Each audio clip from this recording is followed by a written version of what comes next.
தேசிய மக்கள் சக்தி பாராளுமன்ற உறுப்பினர் ஹரிணி அமரசூரியவை அதிபர் அனுரகுமார் திசுநாயக்கே பிரதமராக நியமித்துள்ளார்.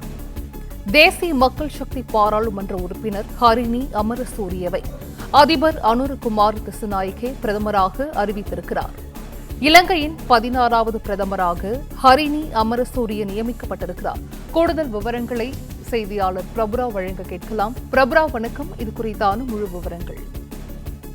இலங்கையின் 9வது ஜனாதிபதியாக பொறுப்பேற்றுள்ள அமரகுமார திசுநாயக்கா நேற்று பதவியேற்ற நிலையில் இன்று இலங்கையின் 16வது பிரதமராக ஹரிணி அமரசூரிய அவர்கள் பதவியேற்றுள்ளார். அவருடன் சேர்ந்து ஒரு 3 அமைச்சர்களும் அடுத்தடுத்து பதவியேற்றுள்ளனர். இந்த 3 அமைச்சர்கள் மற்றும் ஜனாதிபதி, அது மட்டுமில்லாமல் இலங்கையின் புதிய பிரதமராக தேர்ந்தெடுக்கப்பட்டுள்ள ஹரிணி அமரசூரிய ஆகிய 4வருமே இந்த இடைக்கால அமைச்சரவையில் பங்கு பெறுவார்கள் என தெரிவிக்கப்பட்டுள்ளது. குறிப்பாக ஜனாதிபதி திசுநாயக்கா சுற்றுலா, பாதுகாப்பு, நிதி மற்றும் நீதி, கைத்தொழில் மற்றும் முதலீட்டு ஊக்குவிப்பு பதவிகளை உள்ளிட்ட அமைச்சரவைகளை கவனிப்பார் என்றவும், அதே நேரத்தில் பிரதமராக பதவியேற்றுள்ள ஹரிணி அமரசூரியா வெளியுறவு, கல்வி மற்றும் மக்கள் ஊடான அமைச்சரவை உள்ளிட்ட துறைகளை கவனிப்பார் என தெரிய வருகிறது. இந்த துறையை கவனித்து வரும் அமைச்சர்கள் வரும் டிசம்பர் மாதம் மீண்டும் அமைச்சரவைக்கு புதிய தேர்தல் நடத்தப்பட்டு புதிய அமைச்சரவை அமைக்கப்படும் என